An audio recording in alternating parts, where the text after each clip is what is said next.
Livide and Alexander Brunel.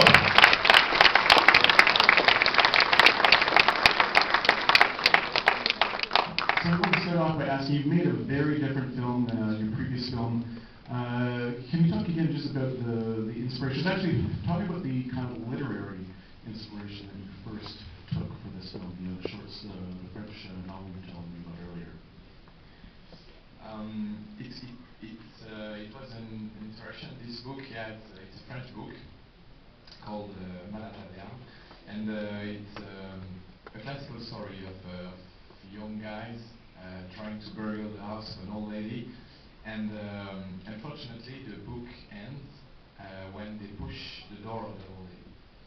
So it's really frustrating, and with Alex we just ask ourselves what would they find, because the book is really a drama, it's realistic, and we ask ourselves if it was in a fantasy world, what could find in the house.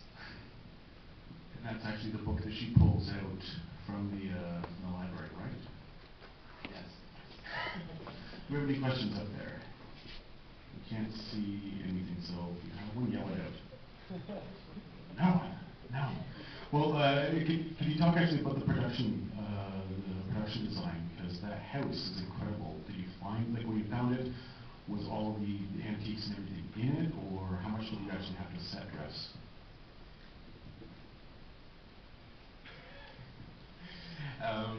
The house is near Paris, in the north of Paris, and it's we found it by our team found the scouts, and so we were really lucky because the house was totally empty and was abandoned. So we just had to fill in the rooms, and but the production values was really huge because we had to do everything. And for this movie, for those who have seen Inside, our first feature, it's the same budget, and so even less. It's a lower budget than Inside, and so this movie was really more ambitious. So it was kind of really hard to obtain the results that we got on screen, and we were lucky to have the same team as Inside, and they just followed us, and they said, okay, we have no money, but we try to do the best for what we have. So if you're ever in Paris and you need to go antique shopping, call these guys up.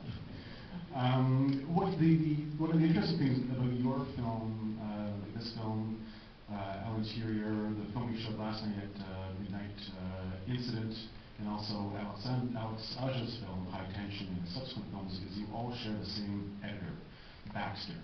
What can you tell us about your relationship with Baxter, who's kind of he's a patron saint of editors for Midnight Madness, I'd say. There's only one editor in France. Like Julian said, Livide is a small budget, but we have tried, in spite of this small budget, to have the best guys on that movie. And Baxter is maybe one of the best editors in the world, actually. He has done perfect work on Aja's movies, on High Tension, on The Little Lies, on Mirrors, and Piranha 3D. So, on Inside too, and on The Incident. So, Baxter is, like Julian said, 2 nights ago during the Midnight Madness, he's a tyrann. He's a very bad motherfucker, because when he don't like images, he can't. So I think it's absolutely essential to work with a bad motherfucker editor if you want to have a good result. We won't have to take an editor who said to us, oh, it's perfect, guys, okay, I edit what you want. So Baxter is perfect for that. Yeah, he's very honest, and we can ask to Alex Aja. He told us that during the editing of Piranha 3D, they fight themselves in the editing room. Aja take a chair and throw to it, you know, an asshole, put my image, no, it's crap.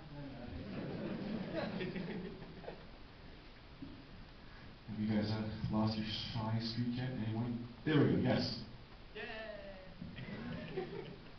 I'm curious to understand the part where the little vampire girl can escape during the day and what was the reason behind that.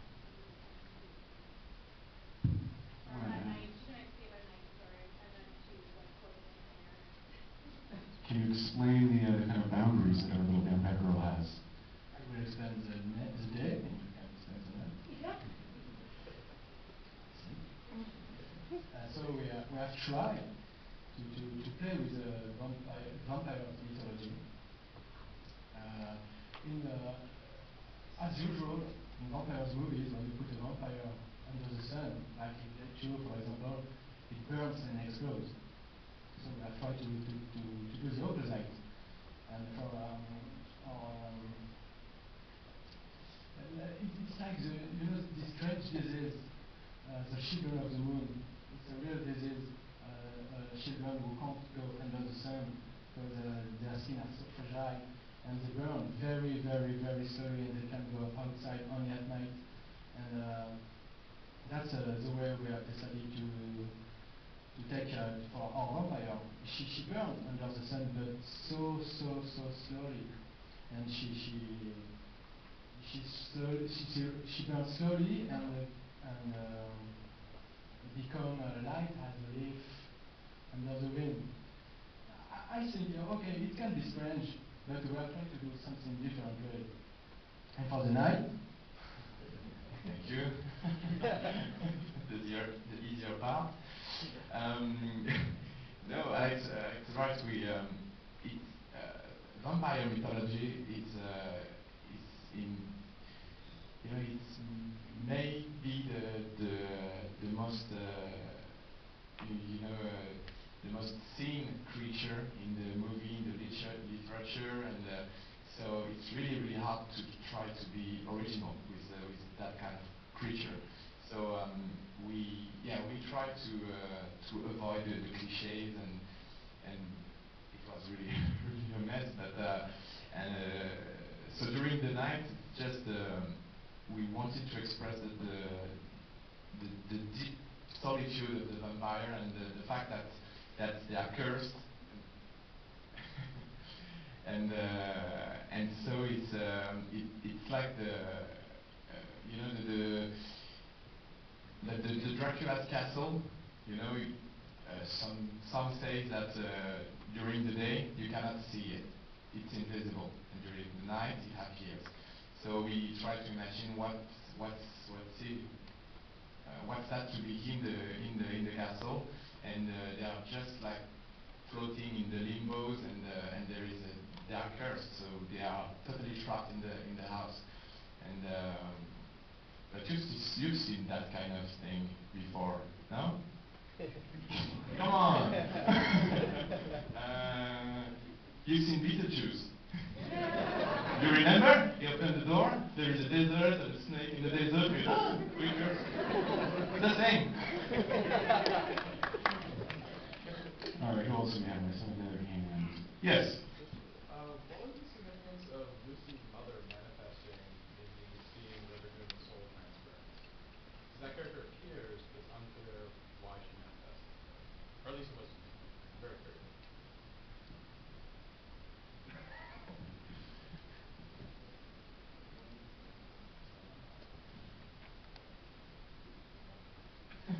Okay.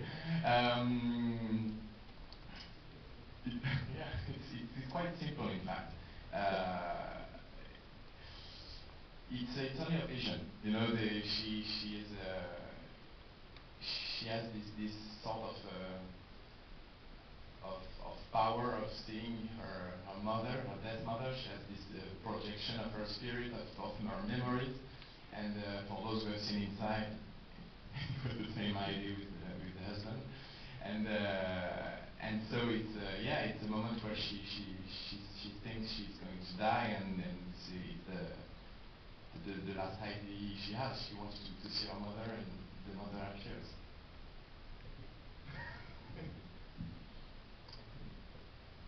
Yes. Merci everything. Fantastic. My boss now. Incroyable. I'm just curious, have you guys thought about looking into the zombie genre by any chance? Because both films are very original, great horror films. Bravo, but I'm just wondering if you guys have thought about that. What would you guys do to the What zombie would you do genre? to the zombie genre? It's an interesting question because during the post-production of Livide, we have written a script. The name was Season of the Dead, and it was an absolutely hardcore undead story. And when our producers had read the script, they were, you're fucked up. I can't rise up money for that kind of stuff. There are 6 gore sequence per page. During 80 pages. We haven't found money, so the script is at home, but I think it will stay, and we have written another script. Well, you're talking about how it's actually very difficult in France to raise financing for horror films. I mean, even though we've shown a number of the kind of the new wave of French horror films, and they're really appreciated by you guys and around the world, back home, you guys are kind of the bastards of cinema. It's not a genre which has been embraced by the critics or the box office. So can you talk about how you kind of have to approach making these films now? I think this was the last, and no, it's true. It's really hard to raise funds in France for genre film, fantastic horror, and seen from the outside, from foreign countries, it seems like it's really full of energy, and it's really everyone keep talking about us about the new French wave of horror movies, and but from the inside it's totally different. It's we are just a bunch of directors looking for producers, and I think there are 2, 3 in France wishing to do genre, and so no one cares about it. No one wants to hear about it because there are always flops. It doesn't work in the box office, and so the audience doesn't believe in us, and they say, okay, it's French, it's crap. So we have this problem is that it's a sort of a vicious circle. We don't have much money, so for it's like 1.5 million euros, and so we try to do the best with what we have, but it's always kind of cheap, and so the audience keeps saying, okay, you see, it's cheap, it's French, it's cheap, and so it's a flop on box office, and the producer says, oh, look, it's flop, so we're not going to produce. So that's really kind of hard, and so each time, honestly, an horror movie was released in France, we heard it's the last one, it's finished, it's over, and so but I think this time it's going really to be hard to continue to do a French language horror movie in France. I think for us, our next movie will be in English language, definitely.